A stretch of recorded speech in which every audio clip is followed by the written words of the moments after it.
What's going on, you guys? Hello, welcome back to the channel. My name is Sulkar. I'm super excited to have you back. This is my 2012 911 Turbo S 997.2 generation, and it is finally complete, modified, and makes 600 wheel horsepower. Let's get into it.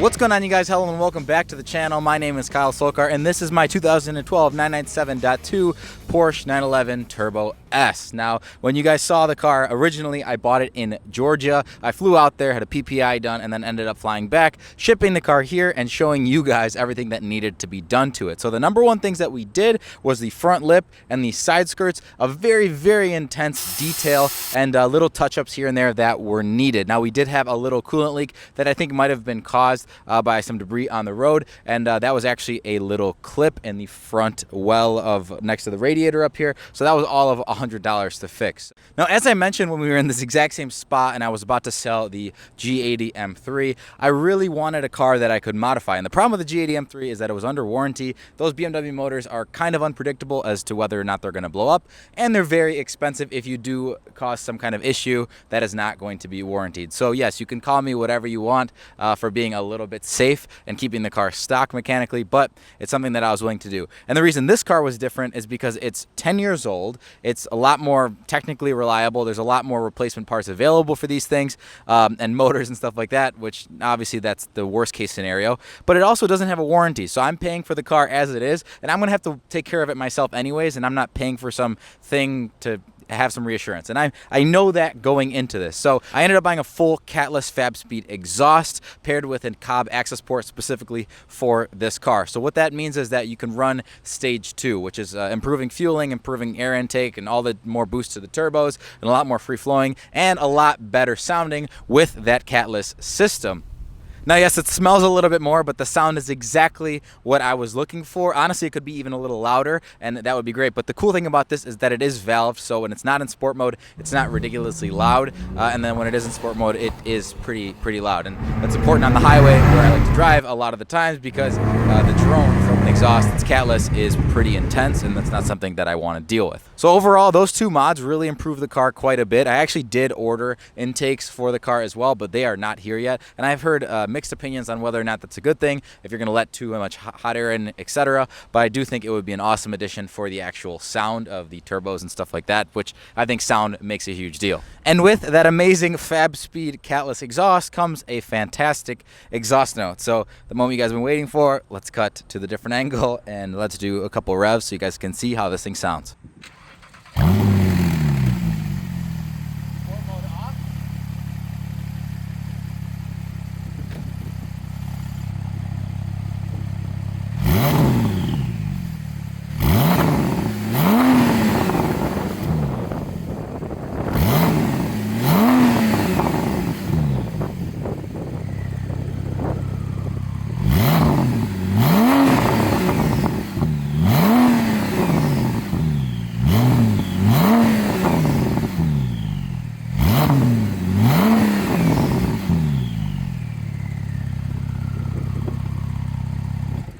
The interesting part about Porsches is that it's most BMW guys level up. It's what most people want to get into after M cars, and there's no debate. I totally understand that they have nice new M cars like the M8, the M5, the M3, which I've had, but these cars are just a little bit different of animals. Do I think that they're better in every way? No. I think BMW's got better technology, a lot more creature comforts, but it's kind of like Apple and Android. And I'm not calling BMW an Android, but what I am saying is that Porsche is kind of like an Apple. They, like, as a company, they have one thing, they do it well, and they just keep refining it until it works really, really well.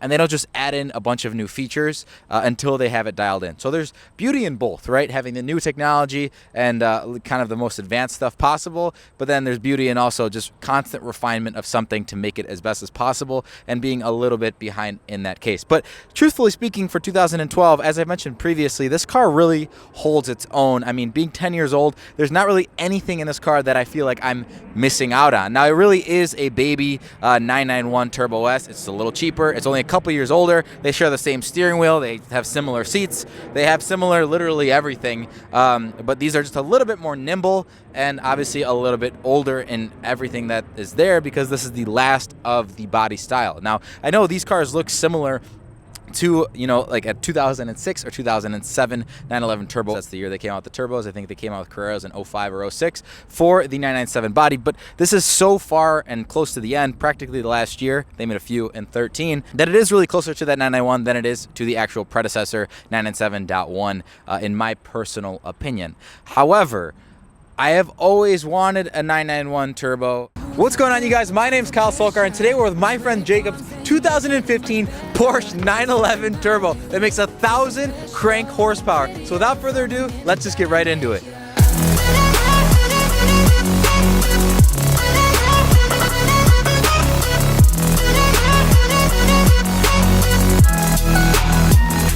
And this was my budget build. Now, when I was 18 years old, I thought it would be a good idea to spend all of my money on a 2003 996 Turbo. Now, at the time, it actually was a good deal, but I was 18, just starting another one of my businesses, and I invested all the capital I had into the car. Now, that proved to be a very bad idea because it really scared me and tweaked me out because I was going from E46 and E36 M3s at the time to a car that was $160,000 new. The 996 generation is the ugly headlight generation. They look like scrambled eggs or fried eggs, whatever you want to call them, but they're a huge bang for the buck. The Metzger motor is absolutely incredible. It's very sought after, reliable, flat six, twin turbo. They make all similar power numbers across the board. Now, the problem was not that I couldn't afford the purchase price, it's that I bought a bad example or questionable example that had been kind of abused, for lack of a better term, that needed paint work, it needed mechanical work, it needed all sorts of different things. Like, yes, it ran, yes, it was fast, and yes, it was a 6-speed manual, which is obviously the most desirable for that specific car.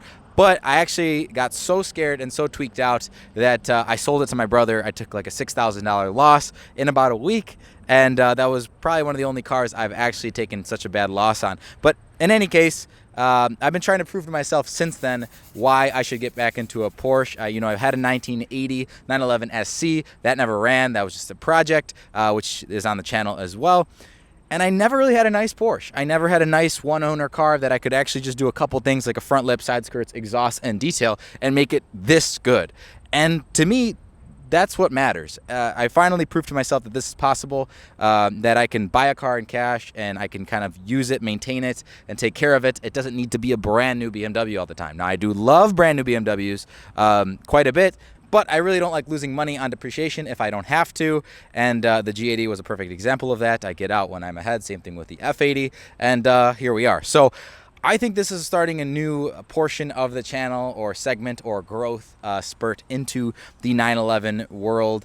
I absolutely love this car. I don't know how long I'm going to keep it. I've had a lot of people just interested in the car because they see it parked outside of my office. And the only thing I could even imagine replacing it with would be another 911 Turbo S. Truthfully speaking, I'd maybe just get a 991 and deck it out with all the mods, headers, exhaust, wheels, etc.